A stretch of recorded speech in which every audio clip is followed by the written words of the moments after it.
Bonjour à toutes et à tous. Merci de nous rejoindre pour ce forum des députés européens. Donc, je suis heureuse d'être en compagnie de mes collègues de la délégation Renaissance et du MoDem pour vous accueillir et pour faire un tour d'horizon de ces sujets qui nous ont beaucoup occupés durant ces derniers mois, puisque nous avons vécu des crises multiples. Nous sommes arrivés et avons pris nos fonctions au moment du Brexit et nous avons affronté de plein fouet la crise du coronavirus que nous sommes en train dont nous sommes en train de nous occuper, chacun à des niveaux différents. Donc, je vais commencer bien sûr par faire un petit tour de table. Je suis Laurence Farin, donc députée européenne. Je suis en compagnie donc dans ce tour de table j'ai aperçu Sylvie Brunet sur ma gauche, qui va elle aussi se présenter, Christophe Grudler, Marie-Pierre Vedrenne et Catherine Chabot. Voilà, je vais peut-être passer la parole à mes collègues. Je vais peut-être avoir un petit propos liminaire pour vous dire quand même que donc nous sommes au sein de cette délégation Renaissance au cœur d'un groupe central que nous avons contribué à reformer, qui s'appelait ALDE et qui est devenu Renew, qui est un groupe central qui défend tout à fait les valeurs que notre mouvement démocrate et notre positionnement politique que nos mouvements démocrates occupent sur l'échiquier français, que nous sommes 23 au sein de cette délégation sur un groupe politique de 97, donc que nous agissons et que nous influons très directement sur les prises de position qui sont prises au niveau politique par le Parlement européen, puisque 23 sur 97, ça fait l'opinion, ça fait des positions politiques, et puis comme ce groupe il fait des majorités, eh bien nos positions pèsent très directement. Alors, chacun d'entre nous s'occupe de sujets différents. Je vais peut-être laisser la parole à mes collègues alternativement pour qu'ils présentent un peu leur action. Je vais commencer peut-être par Sylvie Brunet, qui est plus directement en charge des questions sociales, dont s'occupe aussi Marie-Pierre Vedrenne. Sylvie, est-ce que je peux te passer la parole pour que tu nous donnes aussi ton sentiment sur cette période très exceptionnelle que nous avons traversée? Volontiers. Bonjour, est-ce que vous m'entendez? Oui, pour moi c'est un peu sourd, mais ça va. Je dois dire que bon, depuis ce matin, j'ai eu quelques problèmes techniques, pour être franche. Donc, je vais espérer que ça va être mieux là, mais voilà, c'est un peu haché, c'est un peu difficile. C'est les problèmes techniques. Donc, je suis Sylvie Brunet. Je siège à la commission emploi et affaires sociales. Je suis vice-présidente du groupe Renew. Voilà. Et comme tu l'as dit, Laurence, peut-être plus spécifiquement sur les sujets emploi, affaires sociales. Voilà. Je laisse la parole à mes autres collègues parce que c'est un petit peu haché. Alors, je vais reprendre la main pour passer la parole à Marie-Pierre Vedrenne pour que Marie-Pierre, tu te présentes. Bonjour à tous, j'espère que vous nous entendez bien.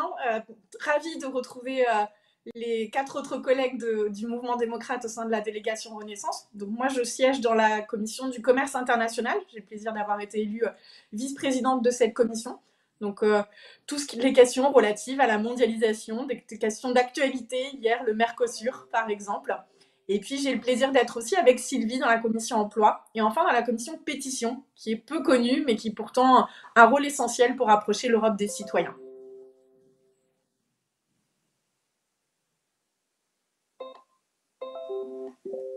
Bien sûr, par Christophe, qui est notre représentant masculin, puisque nous sommes une délégation très féminine à l'Europe.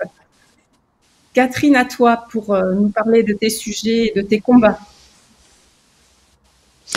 Oui, merci Laurence et bonjour à tous. Alors il y a un décalage, j'entends. Attendez, je retire mes oreillettes parce que sinon je m'entends en décalé. Écoutez, moi je suis d'abord ravie de vous retrouver. Je siège dans 3 commissions. la commission environnement où j'ai travaillé récemment sur un sujet de décarbonation du transport maritime, sur la loi climat et bientôt sur l'économie circulaire et également sur la biodiversité et voilà pour la commission environnement. Sur la commission pêche également, où je travaille en ce moment sur un avis sur un rapport d'initiative sur l'impact des déchets marins sur les pêcheries. Et puis en commission développement, où en ce moment je travaille, on s'est beaucoup intéressé sur les partenariats que signe l'Union européenne avec les pays en développement sur la pêche, les accords de pêche. Et en ce moment, je suis rapporteur pour mon groupe. Je suis pour mon groupe ce qu'on appelle la négociation post-Cotonou, la relation de l'Union européenne avec les pays ACP, Afrique, Caraïbes, Pacifique. Voilà, d'une manière générale, j'essaie de faire monter le niveau de la mer au Parlement européen et à la Commission européenne parce que j'essaie de prôner une stratégie pour la mer, pour l'Europe. Voilà. Alors moi c'est compliqué parce que j'ai un très gros décalage entre ma parole et ce que j'entends dans l'oreille. Donc j'espère que vous m'avez reçu. Oui.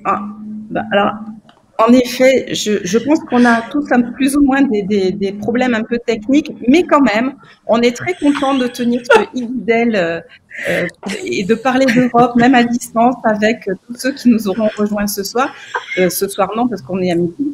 Et d'ailleurs, je vais prendre la parole pour Christophe Griedler, puisqu'il a aussi des problèmes pour se connecter. Donc, je voulais dire que Christophe couvrait, lui, toute la thématique et la dimension industrielle, énergie, donc des sujets éminemment importants. Visiblement ne peut pas intervenir immédiatement, mais voilà, je voulais dire que c'était aussi des sujets très importants sur la souveraineté industrielle et leur implantation d'une activité après cette période de coronavirus qui nous a fait prendre conscience de toutes nos faiblesses en la matière. Bien, donc je vais peut-être revenir à cette période que nous venons de traverser et ces grandes décisions. Moi, je pense que, en effet, la question que nous avons résolue et ce sur quoi on peut être relativement satisfait, c'est que nous avons une dimension d'efficacité que nous avons mis, je crois, en priorité de notre action.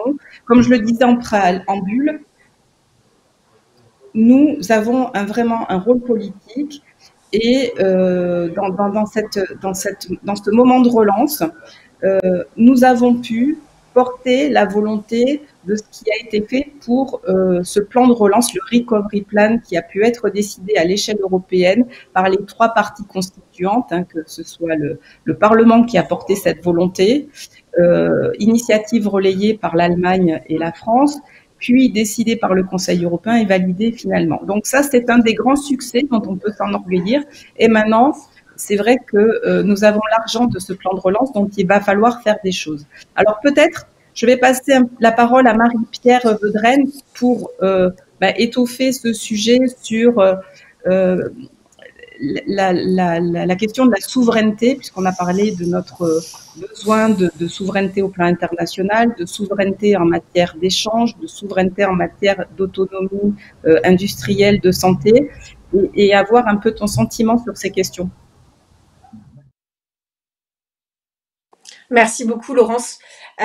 Alors, je vais essayer aussi peut-être de compléter et de dire des éléments que Christophe aurait bien mieux dit que moi, mais on travaille très souvent ensemble parce que nos commissions sont liées justement sur cette notion que tu évoques, Laurence, de souveraineté. On le sait, c'était extrêmement important et c'était aussi une ligne que le MoDem a toujours défendue, que le président de la République, dans son discours de la Sorbonne, défendait avant le choc du Covid, c'était assurer à l'Union européenne une autonomie sur la scène internationale.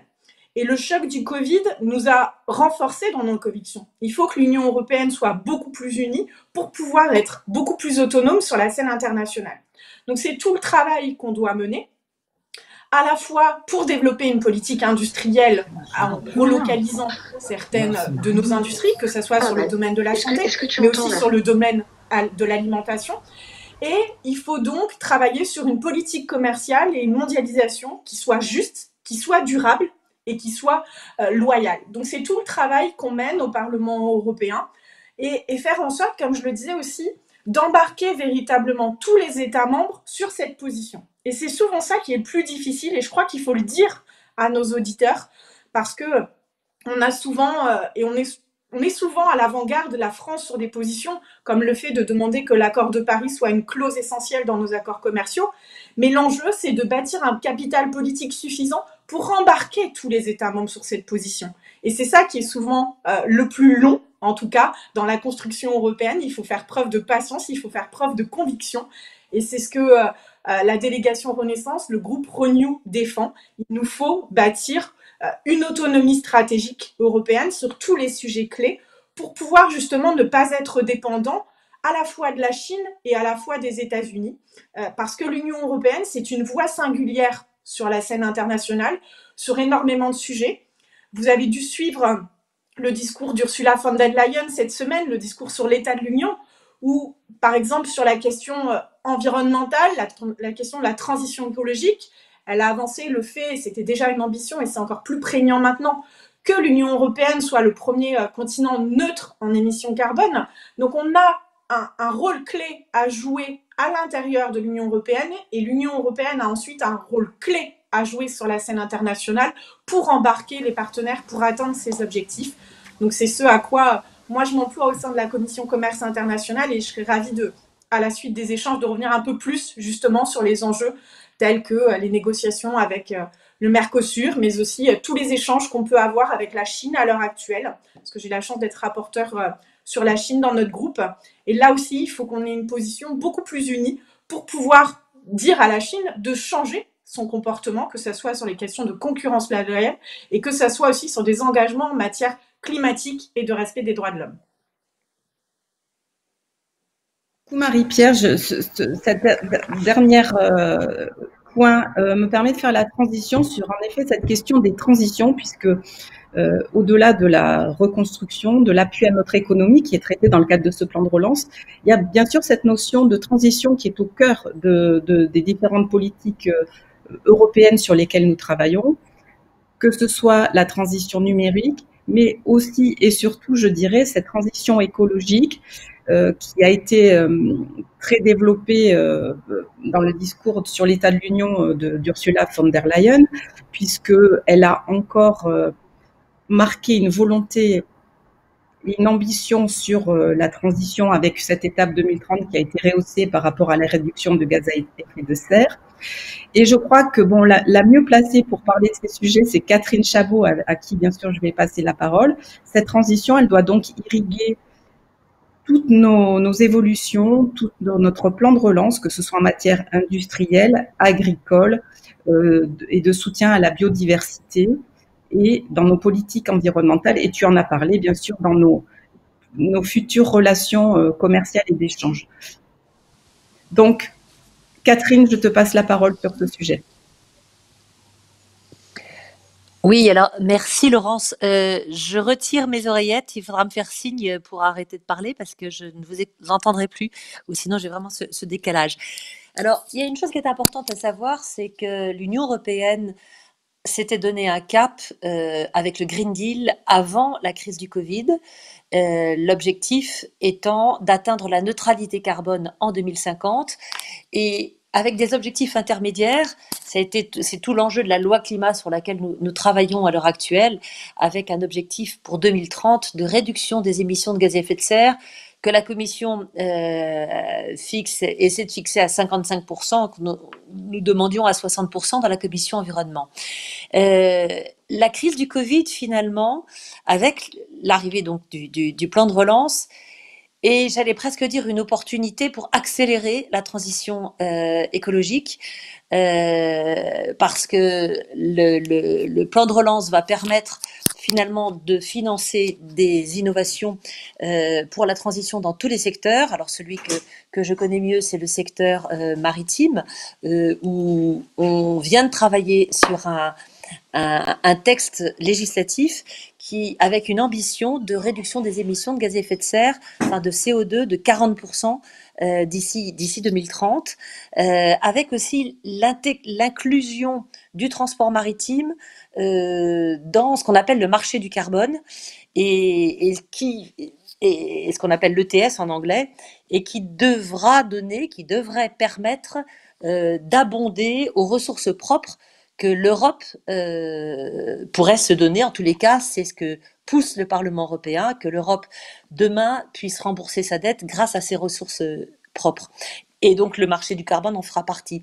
Alors tout le Green Deal touche effectivement la décarbonation des secteurs très émetteurs. Hein. Il y en a plusieurs. Il y a le transport maritime, le transport en général, puisque le transport maritime représente uniquement 3,7% exactement de la totalité des émissions.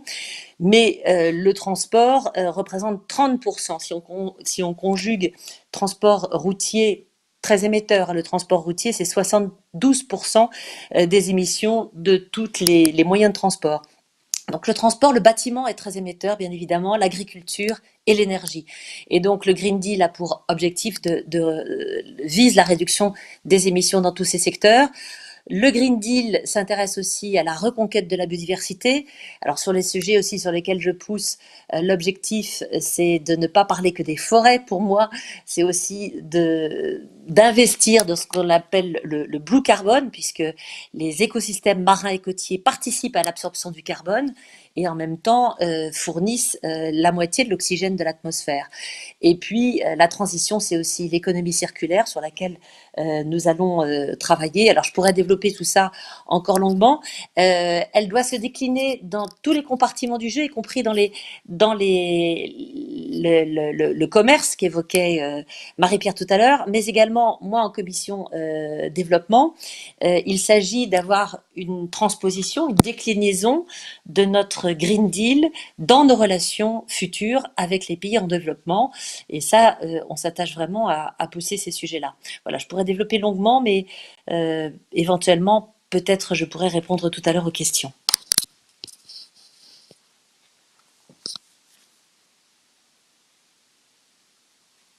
Donc, Vincent Chauvet, je suis donc l'animateur, j'avais la tête en bas, j'étais en noir et blanc, et finalement, je crois que maintenant ça marche, je me vois, je vous souhaite la bienvenue à tous. Je crois que notre ami Christophe Grudler, qui est comme moi de Bourgogne-Franche-Comté, qui est député européen de Belfort, a eu des difficultés à se connecter. Il y a peut-être un microclimat sur la Bourgogne-Franche-Comté. En tout cas, j'ai bien pu suivre le début des interventions. Je pense que les internautes vont commencer à poser des questions. En ce qui me concerne, en tant que maire modem de la ville d'Autun, donc en Bourgogne, en Saône-et-Loire, je m'intéresse de près aux questions européennes, puisque je représente les maires de France au Comité européen des régions, qui est une instance consultative qui travaille sur les dossiers qui sont à l'agenda du Parlement européen ou de la Commission, et nous faisons notamment des rapports. Et le Green Deal est au centre, nous aussi, de nos préoccupations, parce que du niveau européen au niveau national jusqu'au niveau régional, la transition écologique doit pouvoir se mettre en place à tous les échelons, et chaque échelon est complémentaire l'un de l'autre. Moi, j'avais une question, j'ai pas encore reçu de questions des internautes, mais j'avais une question justement sur les ressources propres. Je crois que Catherine tout à l'heure a parlé des ressources propres, c'est-à-dire finalement les impôts qui vont pouvoir rembourser l'argent du plan de relance. On a parlé des ressources propres liées à la taxe carbone. Je crois qu'il y a aussi des ressources propres qui sont envisagées sur les droits de douane extérieurs. On a parlé aussi de ressources propres sur les GAFA, sur le numérique. Est-ce qu'il faut une combinaison des trois? Comment justement on va pouvoir rembourser au niveau européen ce plan de relance, et comment on va doter enfin l'Union européenne d'un vrai budget propre basé sur des ressources européennes et non pas sur des contributions nationales? Voilà, je laisse un peu la question. Est-ce que Marie-Pierre veut peut-être en dire un mot sur les différentes formes que peuvent prendre ces ressources propres et comment on peut faire contribuer, comment on peut faire des impôts verts et relancer, financer notre plan de relance vert par des impôts verts? Alors, cette semaine au Parlement européen, justement, nous venons de nous prononcer sur un rapport sur les ressources propres. Effectivement, et je pense que Sylvie va revenir sur ce point-là, il est essentiel que le plan de relance ne fasse pas payer la contribution aux citoyens et qu'on assure une transition, que ce soit donc écologique, qu'elle soit numérique, qui soit juste et qui ne laisse personne de côté. Et là, je pense que Sylvie va pouvoir répondre et nous éclairer aussi sur ce point-là. Mais pour répondre à ta question sur les ressources propres, effectivement, c'est essentiel que les Européens, tous les 7 ans, donc on négocie le cadre annuel, et puis tous les ans, il faut voter le budget annuellement. Il ne faut pas qu'on soit dépendant, en fait, des bons vouloirs de chaque État membre. Et c'est pour ça qu'il nous faut des éléments, des ressources qui vont directement au budget européen et qui soient indépendants du bon vouloir des États. Donc, tu as évoqué différentes pistes. Il y a tout d'abord la taxe sur les services numériques, qu'on appelle taxe GAFA, parce que, on l'a vu dans le contexte du Covid, les géants du numérique ont tiré davantage de bénéfices. Et il faut qu'ils payent leur juste part. C'est normal, c'est essentiel. Donc, il y a cette proposition du Parlement européen. Il y a également la volonté de taxer les pollueurs. Et ça répond à notre objectif d'assurer véritablement la mise en œuvre du Green Deal. Et c'est donc la taxe la taxe qu'on appelle taxe carbone, mais que son vrai nom, c'est en fait le mécanisme d'ajustement aux frontières. Et tout le travail qu'on va devoir faire et que moi je ferai dans la Commission Commerce International, c'est veiller à la compatibilité de ce mécanisme avec l'Organisation mondiale du commerce. Donc il y a tout un travail essentiel à mener. Et puis il y a d'autres propositions, une taxe plastique, etc., où là il y a un peu plus de volonté commune de tous les États membres de le mettre en place. Mais ça sera justement un travail de longue haleine où il faut que le Parlement européen, qui lui a toujours été clair sur la volonté d'avoir des ressources propres, mène le combat face au Conseil, parce que la Commission européenne nous a dit qu'elle ferait des propositions à horizon 2021, mais on sait que là où les enjeux seront le plus difficiles, c'est au sein de certains États membres qui ont bâti en fait leur modèle économique, si je prends l'exemple de l'Irlande ou des Pays-Bas, sur un petit peu un système d'évasion fiscale. Donc il faudra que la voix du Parlement européen soit forte et il faudra qu'on travaille, comme tu l'as justement dit Vincent aussi, tu es membre du comité des régions, avec toutes les institutions et avec les acteurs locaux pour arriver à cet objectif d'avoir des ressources propres qui soient le plus importantes possible pour ne pas faire payer le plan de relance sur les citoyens, mais bien sur les pollueurs et sur ceux qui ne contribuent pas à la justice sociale et fiscale. Merci. Alors justement, j'ai l'impression que cette crise va profondément changer l'Europe et de manière permanente, et notamment au niveau du social. Je crois, Sylvie Brunet, que vous travaillez actuellement ou que vous plaidez pour un mécanisme permanent qui, au-delà de la crise, pourrait justement, au niveau européen, aider les États membres à traverser des chocs sociaux, des périodes de récession. Comment ça peut se mettre en place? Est-ce que là aussi il faut des ressources propres? Et puis est-ce que c'est crédible? Est-ce qu'on va pouvoir y aller avec l'ensemble des pays membres quand on sait que peut-être les différences d'appréciation des politiques sociales sont grandes entre les États européens?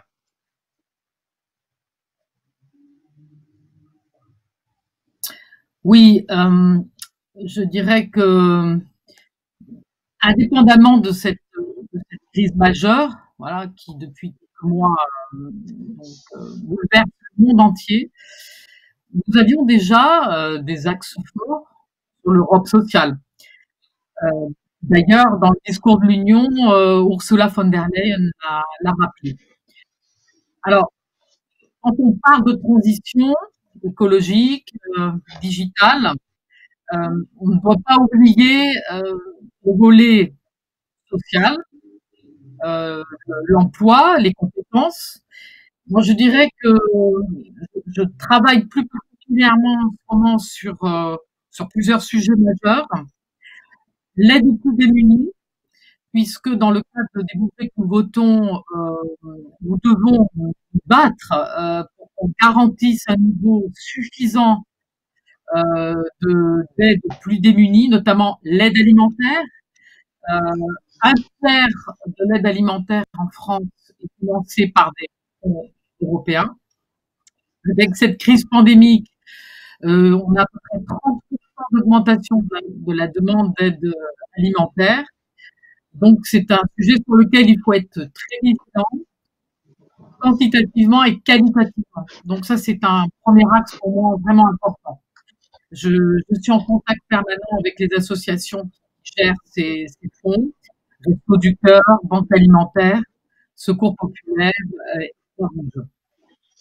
Autre sujet majeur qui nous concerne tous, l'emploi des jeunes.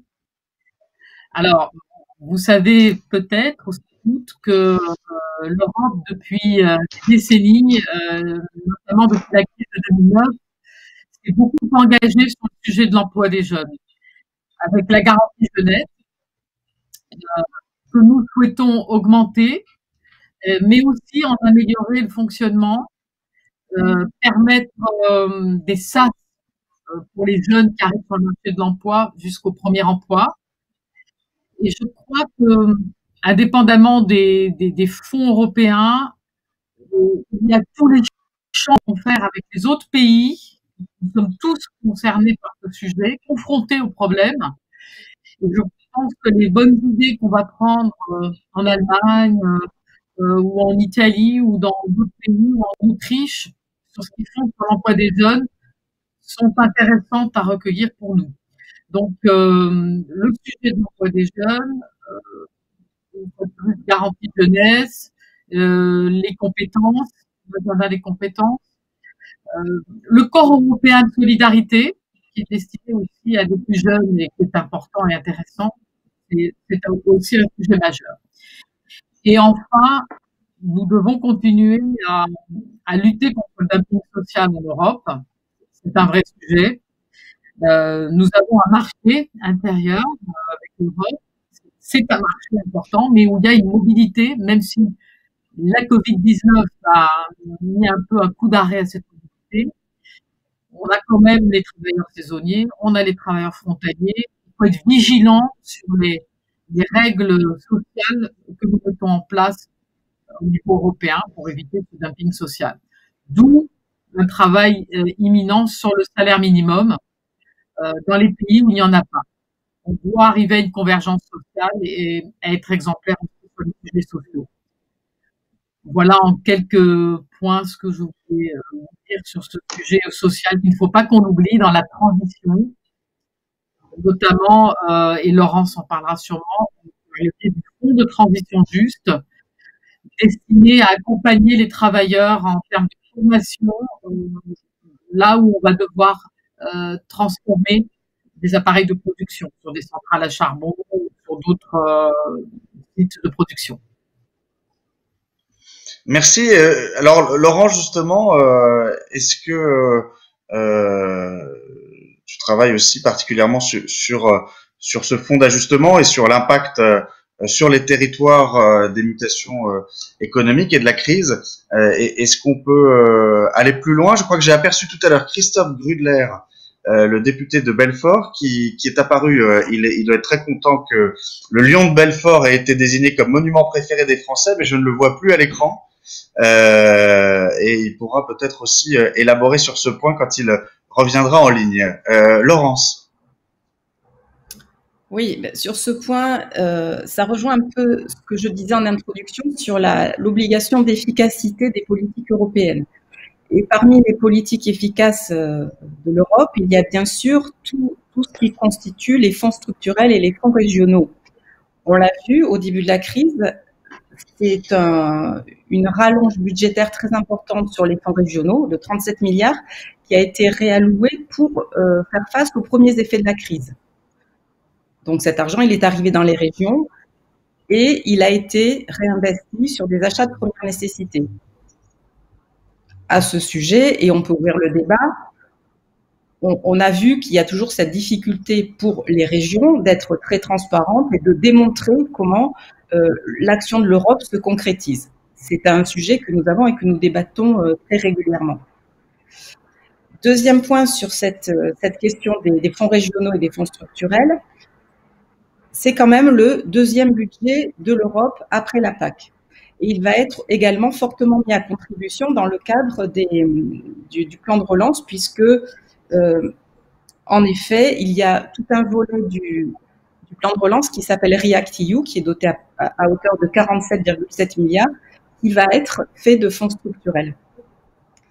Et comme le disait Sylvie, il y a un programme très important qui est le mécanisme de transition juste, qui va être composé de 3 piliers, qui va accompagner les régions dans leur transition écologique.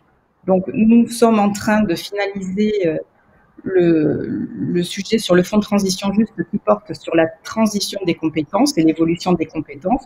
Et nous allons travailler à terme très rapidement sur les investissements dans les nouvelles infrastructures d'énergie, de transport. C'est un sujet très important, que ce soit vers le public et vers le privé.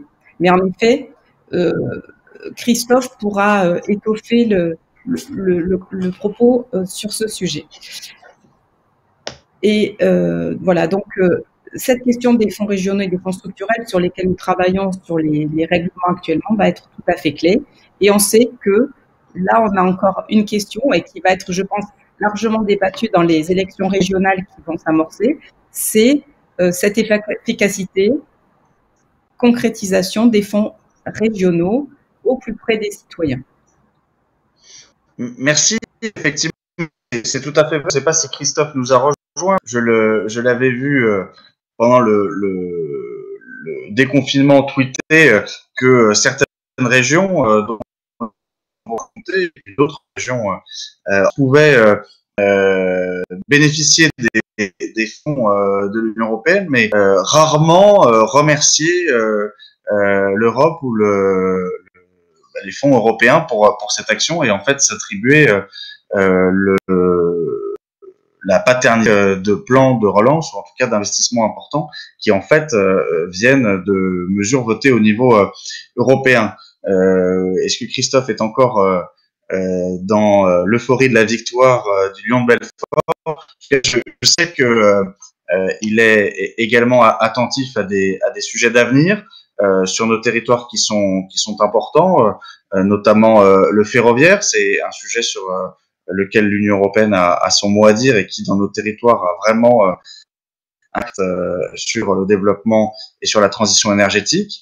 D'autres domaines qui l'intéressent, je le laisserai rebondir s'il est là, c'est le spatial. Et je voulais justement peut-être parler de ces filières d'avenir dont on est en train de nous parler de manière récurrente dans les médias, notamment sur les batteries électriques, notamment sur l'hydrogène.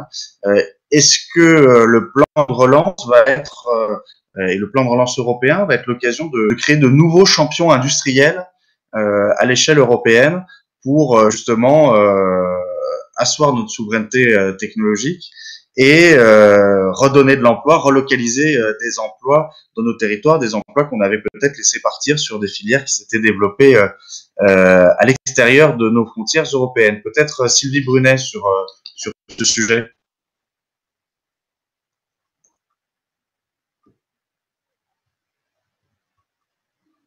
Alors, on n'entend pas Sylvie. Sylvie, on ne vous entend pas. Alors là, Ah, c'est bon, Sylvie, c'est bon. Oui, on entend. Parce que, voilà, il y a quelquefois des petits décalages. C'est un sujet majeur en ce sens que notre commissaire, notamment Thierry Breton, qui travaille notamment avec Christophe Gudler sur la partie industrielle, est en train d'analyser avec les autres commissaires 14 écosystèmes aujourd'hui je dirais, importants et analysés en termes d'impact Covid-19, impact transition écologique et impact transition digitale. Et par rapport à ça, à cet impact, bien évidemment, on a autant de conséquences sur des nouvelles compétences ou des compétences qu'il faut réorienter sujet par sujet. Prenons l'exemple de la rénovation thermique que l'on va devoir conduire de façon majeure. C'est autant d'emplois qu'il va falloir mobiliser. Et c'est ce temps, je dirais, d'adaptation qui est pas facile à mener. Parce que parfois, en termes de diplôme ou de formation, le temps que les personnes sortent de leur formation, c'est déjà un petit peu tard par rapport aux besoins. Donc, on a cette analyse à faire et cette relocalisation industrielle en France et en Europe va engendrer beaucoup d'emplois nouveaux. Ça, c'est le signe positif, optimiste qu'on doit avoir. Condition de se mobiliser et de travailler ensemble au niveau européen, au niveau français de chaque État membre et au niveau des territoires. Donc, il faut vraiment avoir ce travail en commun avec les branches professionnelles.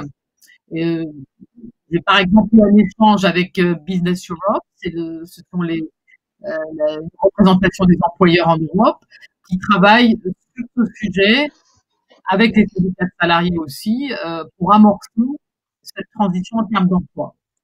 Donc voilà en quelques mots que je pourrais dire en première analyse, mais ça va être un sujet très très important et qui va aussi donner autant de signes d'espoir et d'optimisme pour nos concitoyens éprouvés aujourd'hui dans les problématiques d'emploi et sociales, parce qu'on a effectivement cette crise Covid-19 qui s'est rajoutée. Merci. Marie-Pierre, tu voulais peut-être compléter sur justement comment la politique commerciale peut aider à la relocalisation et à faire en sorte qu'on retrouve des emplois et une souveraineté économique. Quelques mots complémentaires sur ce que vient de dire Sylvie et ce que, comme on disait tout à l'heure, ce que nous aurait mieux explicité Christophe, qui malheureusement a des soucis de connexion et on aurait bien aimé qu'il nous partage tout son travail, mais comme on le disait et comme vous le voyez aussi, la force de la délégation Renaissance, c'est d'être dans toutes ces commissions au Parlement européen et de travailler dans le même sens pour arriver justement à cette autonomie stratégique et faire en sorte que l'Europe soit une championne. Mais pour répondre à ta question sur l'émergence de champions européens par sujet, il faut voir là aussi la vision différente des États membres. Et il faut voir aussi quel est le tissu actuel économique au sein de l'Union européenne. Et c'est vrai que nous, en Europe, on a plutôt un tissu qui est basé sur des PME. Et c'est elles qui font la force de notre marché intérieur. Et pourquoi on n'a pas de champion européen? C'est parce que notre politique de concurrence, à l'heure actuelle, ne permet pas cette émergence-là. Donc c'est tout un travail aussi qu'on mène dans la commission économie et finances pour réformer la politique de concurrence. Parce qu'à l'heure actuelle, notre politique, elle ne permet pas ces champions européens parce qu'on se focalise seulement sur le marché intérieur. Et on le sait bien, la concurrence maintenant, elle est mondiale avec la Chine, mais avec d'autres acteurs qui sont des pays émergents. Donc, tout le travail qu'on mène, c'est faire évoluer cette politique de concurrence et bien prendre en compte le marché mondial et donner en fait les clés à nos entreprises, à nos PME, pour qu'elles puissent être compétitives sur la scène internationale.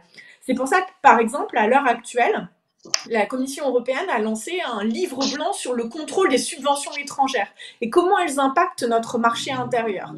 Donc c'est essentiel de modifier à la fois toutes nos politiques sur le volet commercial, sur le volet industriel pour avoir une autonomie stratégique et sur le volet commercial pour que l'Union européenne soit autonome, soit indépendante. Et puis, du coup, ça me permet de dire que c'est le débat qu'on continuera tout à l'heure à 14h30 au cours de Cité démocrate.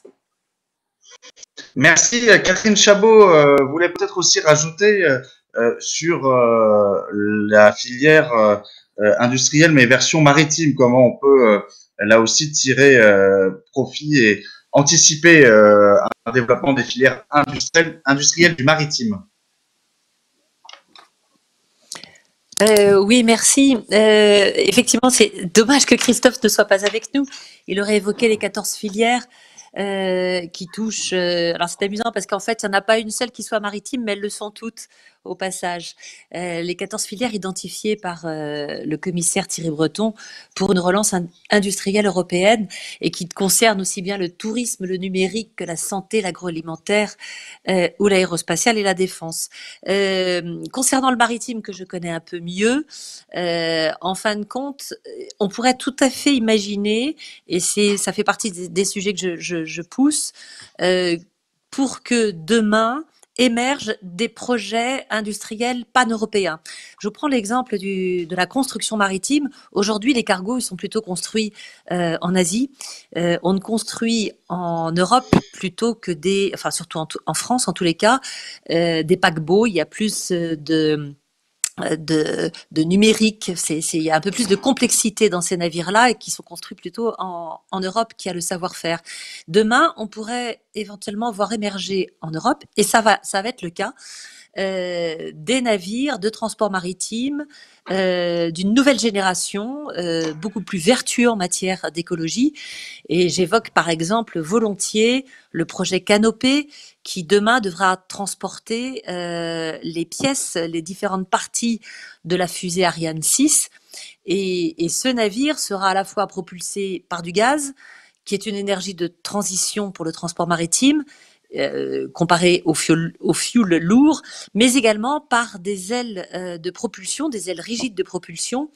Et il y a quelques mois, les porteurs de ce projet ne trouvaient pas de solution en Europe. Ils envisageaient de construire en Turquie. Moi, je connais bien, c'est en Turquie ou ailleurs, enfin à l'extérieur de l'Europe.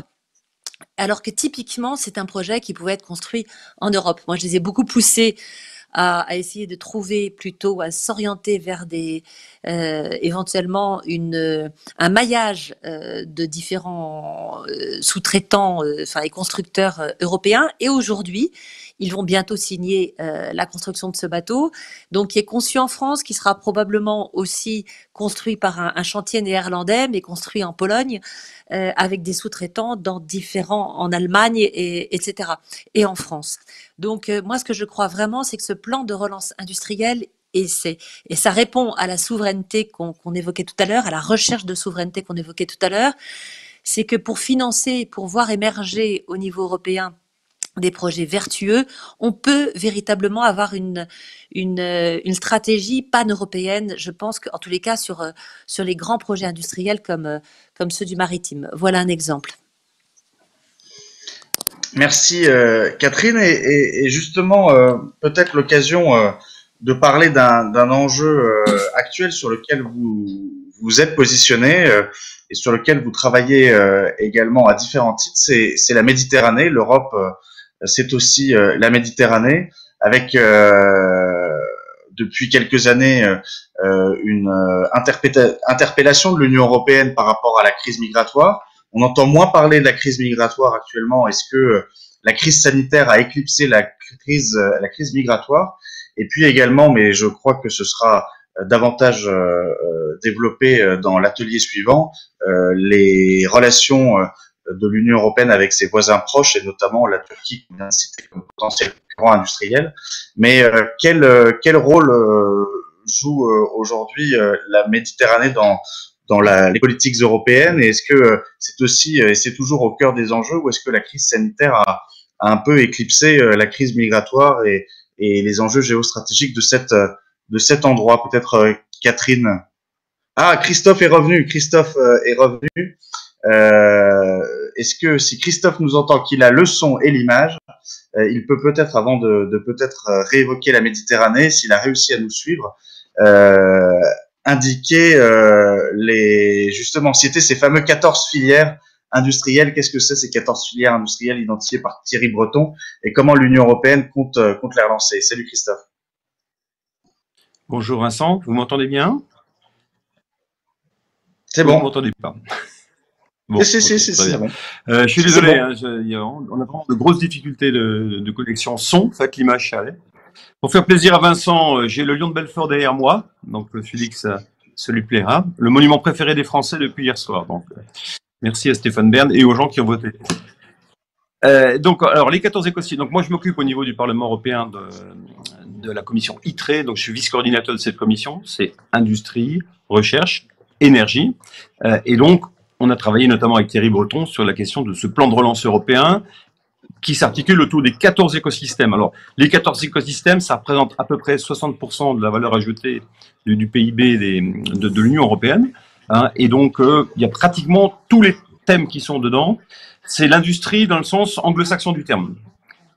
C'est-à-dire qu'il y a dedans aussi bien l'économie solidaire et sociale, aussi bien le tourisme, c'est pas seulement la manufacture, on va dire. Hein. Voilà. Par contre, on est effectivement très attaché à ce qu'on ait de la vraie industrie de fabrication qui se trouve dans l'Union européenne et qu'on puisse relancer tous ces écosystèmes avec le fameux plan de relance de 750 milliards qui a été adopté avec des subventions, avec des prêts. Pardon, j'espère que vous n'entendez pas l'écho parce que moi je m'entends avec à peu près avec. On entend un tout petit peu, mais ça nous permet de comprendre quand même. On comprend quand même.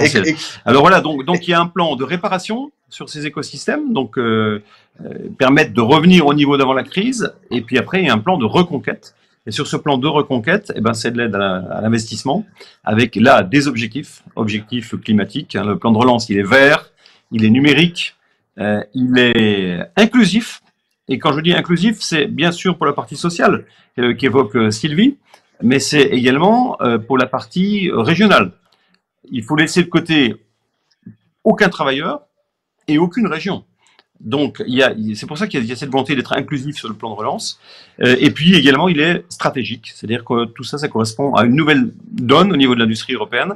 C'est l'autonomie stratégique. On a besoin d'industrie en Europe. Hein, le dogme d'il y a quelques années qui disait on va garder la matière grise en Europe et puis on va fabriquer en Asie, c'est fini. On s'est aperçu que c'était une impasse. Donc voilà, on travaille un petit peu là-dessus. Je suis rapporteur du rapport sur la nouvelle stratégie industrielle européenne, sur les questions d'intégration énergétique. Hein, je travaille beaucoup sur l'hydrogène.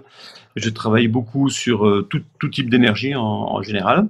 Et donc voilà, donc ça va pas être facile. Je suis désolé. Hein, j'interviens seulement à la fin de votre forum. Donc si jamais vous avez des questions, vous pouvez toujours me contacter. Il y a pas de souci.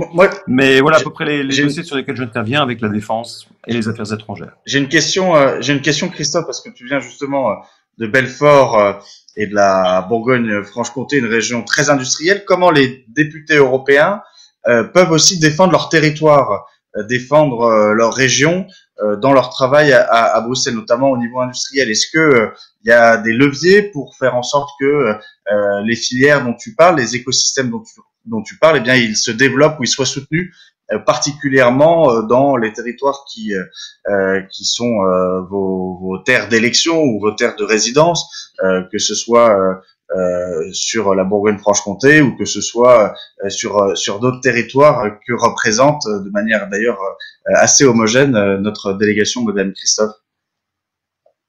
Alors, donc, bon, moi, ville de cœur, c'est Belfort, qui est une ville industrielle, mais je suis élu de la circonscription France, hein, puisque maintenant, il n'y a plus ces circonscriptions par grande région. Et donc, alors, au début, on pourrait dire, ça éloigne, en fait, les élus du terrain, c'est ce que je pensais, puis finalement, non, parce que quand on est 23 dans une délégation de Renaissance, 23 députés européens sur la Circo France, quand il y a une thématique qui intéresse l'un ou l'autre, eh bien, on est aussi bien invité, très loin de chez nous, ou très près. Hein, donc moi, comme je m'occupe de l'espace, par exemple, la politique spatiale, j'ai développé d'excellentes relations avec Toulouse, qui se sont rendus compte que moi, je m'intéressais au spatial et qui m'invitent, même si je suis de Belfort. Et donc, ça permet en fait d'avoir une proximité thématique à défaut d'une proximité géographique. Et c'est un plus. Imaginons que dans les législatures d'avant, Toulouse, par exemple, ait eu un député dans son secteur géographique, mais qui ne s'occupait, par exemple, que des questions agricoles. Voilà, c'était difficile de venir lui parler d'industrie et d'espace. Parce que là, les gens ont maintenant un panel de 23 députés et peuvent directement interpeller celui qui est sur leur thématique. Voilà. Et donc, évidemment, dans ma ville, j'ai quand même de gros problèmes avec General Electric. Avec Alstom, ça va un peu mieux. Et donc, voilà, il y a aussi un petit combat local pour aider un peu les porteurs de projets. Mais je les aide autant à Belfort que je les aide en Bretagne, par exemple, ou à Marseille, ou dans les Pays de Loire, pour parler de mes collègues. Et donc, mais voilà, j'aide partout, en fait, où on m'appelle et où les gens s'intéressent, en fait, aux thématiques industrielles sur lesquelles je travaille. C'est pas facile, mais quand vous connaissez un petit peu la technique européenne, voilà, il y a quand même beaucoup de crédibilité qu'on peut apporter à l'action des députés européens en allant au plus près du terrain, un peu partout en France. Merci Christophe. Alors on va peut-être passer aux questions des internautes et des militants. Petit Jean nous demande quelles nouvelles sur les conférences sur le futur de l'Europe. C'est vrai que Emmanuel Macron avait annoncé, je crois que c'est dans son discours de la Sorbonne, de faire ces formes de grands débats qu'on a connus un peu au moment des Gilets jaunes, mais sous forme de conférences citoyennes. Et puis après, on a parlé aussi de conférences nationales sur l'avenir de l'Europe. Et maintenant, on parle peut-être et on y parle d'ailleurs aussi, on en parle au comité des régions, de conférences sur l'avenir de l'Europe comme celle qui avait pu déboucher sur le traité constitutionnel européen qui finalement n'avait pas été adopté par les États. On en est où sur cette question institutionnelle et sur ces ou cette conférences sur l'avenir de l'Europe? Marie-Pierre, peut-être. Alors, il faut déjà préciser que la conférence sur l'avenir de l'Europe, c'est une volonté que porte aussi notre groupe politique Renew. On a toujours accentué sur le lien justement avec les citoyens, parce que pour nous c'est capital justement d'incarner l'Europe dans nos territoires, et la conférence sur l'avenir pour l'Europe doit permettre justement de créer un vrai débat avec les citoyens sur ce que nous voulons construire ensemble entre Européens. Alors, pour répondre précisément à la question qui est posée par Camille, où en est-on ?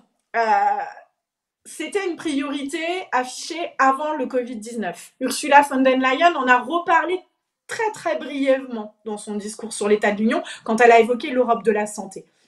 Donc nous, en tant que membres du groupe Renew, on va pousser pour que cette conférence ait lieu.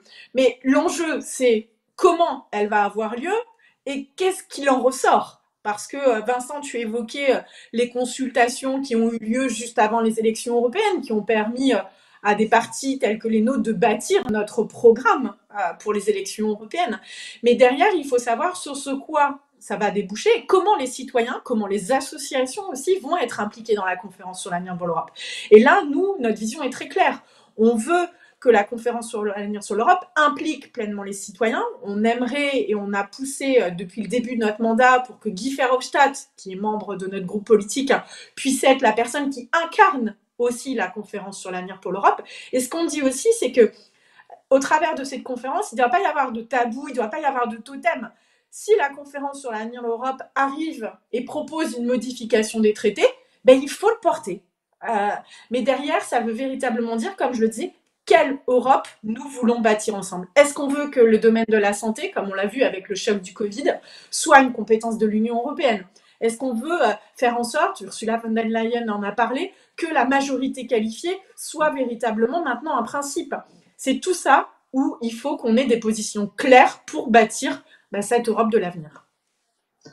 On parlait même à un moment, je crois, de tirage au sort, un peu façon convention citoyenne. Est-ce que c'est une position qu'on défend pour cette convention ? Est-ce qu'il faudra y mêler aussi des citoyens tirés au sort pour réfléchir sur l'avenir de l'Union ? Est-ce qu'il faut impliquer aussi les élus locaux ? Tu as parlé des associations, des syndicats. Comment ça va avancer ? Est-ce qu'on est sur quelque chose de concret qui doit déboucher bientôt ou encore à l'état de discussion ? Marie-Pierre ? Alors, je sais pas, peut-être que, parce que Laurence suit également cette question, donc peut-être qu'elle veut dire un mot pour compléter, je sais pas, Laurent, quoi. En tout cas, sur le système de tirage au sort, rien n'est arrêté à l'heure actuelle. Et puis, là aussi, je complète ce que je viens de dire, c'est quels moyens on va allouer à la conférence pour l'avenir de l'Europe. Mais je laisse Laurence, je pense, qui voulait peut-être dire un mot dessus. Laurence ? pratique et technique, je pense qu'on est encore loin de ces questions, puisque, en effet, comme l'a dit Marie-Pierre, on a encore beaucoup de combats pour concrétiser cette conférence pour l'avenir de l'Europe, qui est vraiment un combat de notre groupe politique, en relation directe, bien sûr, avec l'intention qui avait été posée par le président Macron. Mais je voulais dire et donc nous allons combattre et nous mobiliser beaucoup sur ce sujet dans les prochains mois. Mais je voulais dire que la question de la conférence pour l'avenir de l'Europe, c'est vraiment la question du sentiment d'appartenance des citoyens européens à cette entité, qui reste vraiment une question clé dans le renforcement et la construction européenne. Et c'est pour ça qu'il faut appréhender dans tout ce qu'on dit la dimension des programmes humains aussi, qui sont le ciment de l'Europe. On voit bien l'Europe, comme l'a dit le fondateur Jean Monnet, elle se construit par des actions concrètes, et la dernière action concrète en date, c'était quand même la décision sur ce plan de relance. Maintenant, la question du sentiment d'appartenance, de l'identité européenne, elle est vraiment en perpétuelle construction. Donc, je voulais donner à titre d'exemple des programmes qui restent très importants pour l'aboutir, parce qu'ils me concernent de près. C'est le programme Erasmus+, bien sûr. Le plan de relance s'appelle Next Generation EU, donc programme pour la prochaine génération. Au sein de l'Union européenne, on a quand même un programme éminemment emblématique qui est Erasmus+. On se bat actuellement pour que son budget soit absolument préservé. Il nous manque, le compte n'y est pas, donc c'est un combat en cours, on en a plein. Et au sein du combat d'Erasmus+, il y a des nouvelles initiatives comme les universités européennes, comme les centres de formation pour l'apprentissage qui peuvent nous amener vers un statut européen des apprentis. Donc, on voit que l'Europe, elle se constitue aussi à travers ces échanges humains et concrets et d'échanges de savoir et d'échanges d'expérience. Je voulais citer aussi une autre initiative que nous avons eue et qui date de la semaine dernière. Nous avons été à l'initiative d'une résolution pour la relance de la culture européenne, pour faire en sorte que ce sujet très important de la culture, qui est très lourdement affecté actuellement, soit pris en compte dans les plans de relance et que 2% des fonds qui seraient attribués aux États membres pour construire leur plan de relance incluent cette dimension de la culture.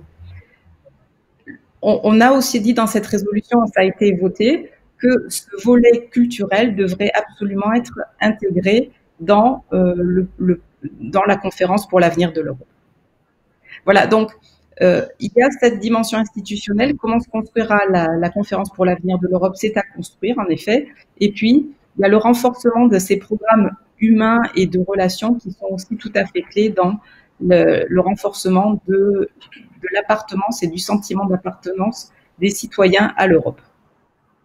Merci Laurence. Et effectivement, la place de la culture dans le plan de relance, c'est un sujet d'actualité avec les journées européennes du patrimoine qui se déroulent en ce moment et qui sont l'occasion pour chacun de redécouvrir leur patrimoine de proximité. Et on est beaucoup d'ailleurs d'élus locaux, j'en profite pour plaider pour ma paroisse, à espérer des crédits supplémentaires encore pour rénover le patrimoine. Maintenant que Stéphane Bern a mis en valeur Belfort et notre ami Christophe Grudler, eh bien, il faut aussi que l'ensemble du patrimoine puisse bénéficier de ce plan de relance, parce que derrière, ce sont également des emplois et de l'apprentissage cher à Sylvie Brunet, des jeunes qui se forment, mais aussi le rayonnement de notre culture par-delà nos frontières. Merci beaucoup à toutes et à tous d'avoir participé. Sylvie Brunet, Catherine Chabot, Laurence Farrand, Christophe Grudler, Marie-Pierre Védrenne, nos eurodéputés MoDem. De conclure, merci également je remercie également la technique et je salue les départements dans lesquels effectivement, comme les Bouches-du-Rhône ou d'autres départements, l'épidémie de Covid a conduit à des annulations. On voit donc que cette relance n'est pas sans embûches et que la situation sanitaire, au niveau français comme au niveau européen, sera à surveiller dans les mois à venir. Vous pouvez, les eurodéputés me font dire qu'ils répondront aux questions plus tard, notamment celles qui sont posées sur les réseaux sociaux ou qui peuvent leur être posées directement. Je crois qu'ils sont assez facilement joignables sur prénom.nom@europa.europarle.eu. Enfin, vous trouvez facilement aussi les coordonnées de leurs assistants et de leur bureau à Bruxelles. Ils me font dire que ils ont beaucoup de questions auxquelles ils auraient voulu répondre, mais le format particulier et ce temps très court ne nous a pas forcément permis d'aborder tous les sujets. En tout cas, moi j'ai été ravi de pouvoir faire cette cité démocrate avec vous, et j'espère qu'on aura l'occasion l'an prochain de débattre de manière plus conventionnelle et de voir que l'ensemble des sujets que nous avons abordés ce midi ont avancé. Merci à tous et bonne suite de Cité démocrate.